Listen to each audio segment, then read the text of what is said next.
Assalamualaikum warahmatullahi wabarakatuh. Alhamdulillahilladzi man arsalana bitabligh ahkami syar'iyyah waja'alana wajma'alana fi makani tahta dulli nuril qamariyah. Salatan wassalaman madaz zamani ala rusulil mahbubiyah Muhammadunil mashkur zil kirami was sa'adah, amma ba'dah. Yang terhormat pengasuh Pondok Pesantren As-Sirajiyah beserta majelis keluarga almarhum Al-Maghfirullah Ki Haji Ahmad Busyiri Nawawi. Yang kami hormati jajaran asatid dan ustadzat dan rekan-rekan santri dan santriwatri yang saya cinta dan saya sayangi. Kita hidup di masa, di era yang disebut dengan era kids zaman now, yang itulah disebut oleh para remaja zaman-zaman sekarang.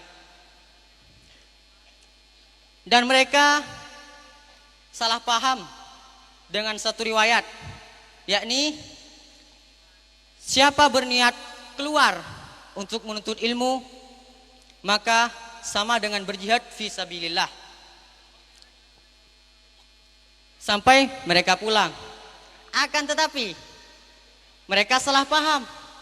Mereka menuntut ilmu keluar kota, bahkan ada yang sampai ke luar negeri, tapi mereka tidak pulang-pulang. Kayak Bang Toyib ya. Sampai membuat orang tua mereka marah. Dan adanya saya di sini untuk membenarkan kesalahpahaman mereka. Tentunya saya tidak sendiri. Saya akan ditemani oleh seorang ustadz muda kelahiran Pontianak 21 September 1999. Dilihat dari mukanya biasa-biasa saja, tidak jelek ya tidak cakep. Tapi kalau masalah ilmu jangan kalian tanya. Inilah dia. Kita sambut Ustadz Muhammad Ali Ibnu Sarimin. Tepuk tangannya.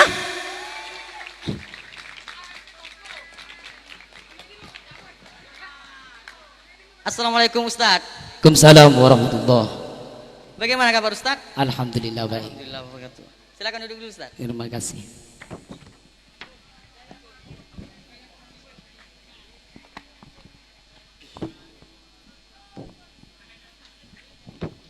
Bagaimana perjalanan Ustadz ke sini?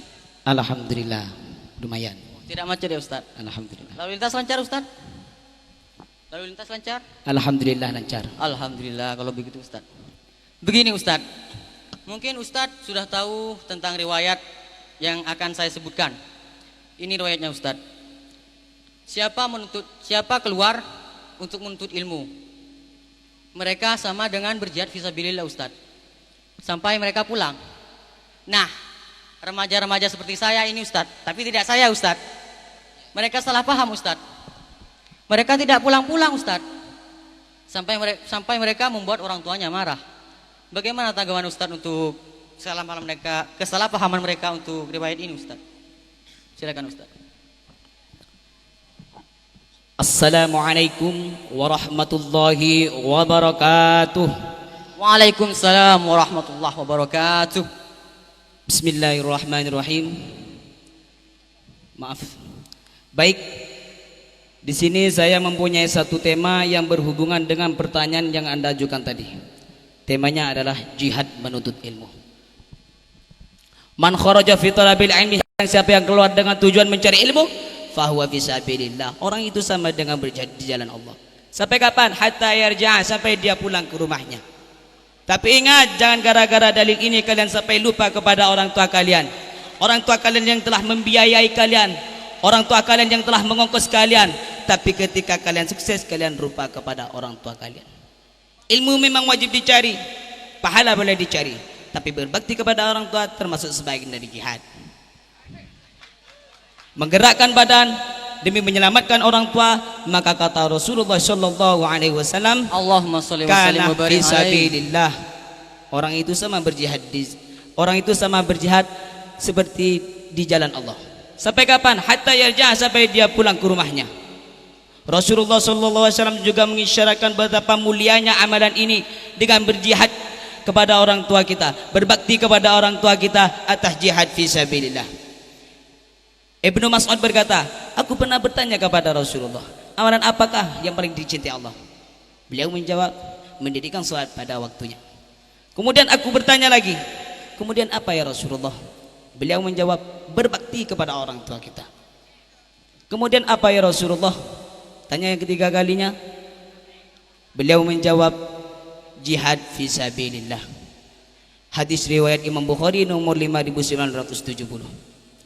Pengorbanan ayah dan ibu tidak pernah bisa dinilai dengan angka-angka. Mereka rela melakukan apa saja demi kebahagiaan sang buah hati. Mereka rela kesakitan demi kebahagiaan sang buah hati. Mereka rela mengorbankan waktu, tenaga, perasaan. Maka dari itu, marilah kita berbakti kepada orang tua kita dan jaga akhlak kita. Berbicara tentang akhlak, akhlak bukanlah dibentuk manusia, tapi dia datang dari Allah Subhanahu wa taala yang dibawa oleh Sayyidina Muhammad sallallahu alaihi wasallam. Allahumma shalli wa sallim wa barik alaihi. Wa ma yantiqu 'anil hawa, dia bicara tidak begitu otak, hati hawa nafsu. In huwa illa wahyun yuha, wahyu dari Allah Subhanahu wa taala. Maka sebab itu marilah kita berakhlak. Siapapun kita, lulusan fakultas manapun kita harus berakhlak. Jihad menuntut ilmu, ilmu apa saja yang diwajibkan? Ilmu balaghah, ilmu fikih, ilmu tafsir, ilmu bahasa Arab, semua ilmu yang menolong agama Allah. Begini Ustadz, dari ulasan yang saya simak dari Anda Ustadz, kok yang disebut Anda itu hanya ilmu yang dikaji oleh santri-santri yang mondok di pesantren. Bagaimana dengan ilmu-ilmu materi yang dipelajari oleh anak SMP, SMA, atau lebih tinggi dari mereka seperti mahasiswa, mahasiswi? Apakah itu dilarang Ustadz? Bisa Ustadz jelaskan? Baik. Kalau masalah ilmu alamiah seperti biologi, fisika, kimia dan lain sebagainya sangat mudah untuk dipahami. Tapi bagaimana cara minum tangan kanan itu berat. Coba lihat bunyi ayat. A'udzubillahi minasyaitonirrajim. Inna fi khalqis samawati wal ard. Sesungguhnya dalam pencipta langit dan bumi, waqtilafil laili wan nahar, berpurutnya siang dan malam, la ayat. Itu semua ayat-ayat. Ayat Al-Quran, ayat di dalam surah Al-Fatihah, ayat kursi, itu ayat tertulis, ada tulisannya, pena di atas kertas. Tapi ada ayat yang tidak tertulis. Ketika kau pakai otakmu memikirkan langit, muncullah ilmu yang disebut dengan ilmu astronomi. Bagaimana berputaran? Masya Allah. Berputaran planet, meteorologi, berputaran planet. Di sana ada planet Venus, Neptunus, Mars dan lain sebagainya. Berpikir tentang langit, muncullah ayat la syamsu yanbaghi laha an tudrikal qamara walal lailu sabiqun nahar. Tidak mungkin matahari bertemu bulan, tidak mungkin malam mendahului siang, tidak mungkin bulan menabrak matahari, hancurlah bumi. Hancurlah dunia Ustaz. Wa kullum fi falaqi yasbahun, semua berputar pada porosnya masing-masing. Berpikir tentang bumi, muncullah ilmu yang disebut dengan ilmu geologi. Berpikir tentang berputarnya siang dan malam, perputaran planet, meteorologi, klimatologi, geofisika. Artinya Ustaz, saya pun tak paham. Astagfirullah. Itu bagi siapa? Liulil albab, orang berilmu, cendekiawan, ilmuwan. Tapi puncak dari ilmu itu apa? Ayatnya jangan dipotong, lanjutkan. Alladzina yadhkuruna Allah, orang yang berzikir mengingat Allah. Qiyaman ketika tegak, wa qu'udan ketika duduk, wa ala junubihim ketika berbaring. Setelah berzikir, berfikir, kecerdasan antara intelektual, kecerdasan spiritual. Puncak pertemuan intelektual spiritual keluar dari mulutnya. Rabbana ma khalaqta hadza batila, tidaklah yang kau ciptakan ini sia-sia. Ditutup dengan fatina adzabannar. Maka kalau ada orang berilmu harus taat kepada Allah, harus takwa kepada Allah, termasuk juga jaga akhlak kita. Jadi Ustadz, kenapa ulasan Anda ujung-ujungnya akhlak Ustadz? Apakah dari semua puncak dari ilmu itu seperti kimia, fisikologi, fisika, meteorologi, atau yang dikaji oleh anak-anak santri seperti hadis, nahwu, sorof. Apakah puncaknya memang akhlak, Ustadz? Kok ujungnya akhlak dari tadi? Saya kok bingung, Ustadz. Mungkin para santri dan santriwati juga merasakan dengan apa yang saya rasakan, Ustadz. Baik.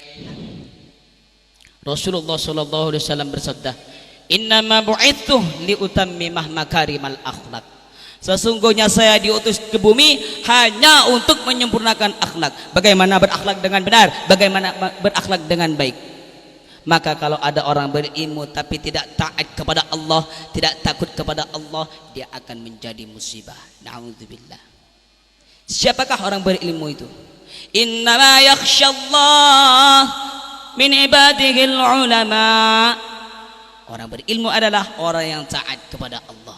Maka puncak dari segala ilmu tadi adalah akhlak. Siapapun kita, lulusan fakultas manapun kita, lulusan pesantren manapun kita, prioritaskan ilmu akhlak. Terima kasih. Oke, Ustadz. Jadi untuk para santri dan santriwati, kesimpulan dari ulasan yang Ustadz Ali sampaikan atas kesalahpahaman riwayat tadi adalah, meskipun kita menuntut ilmu keluar kota ataupun keluar negeri, kita harus tetap berakhlak.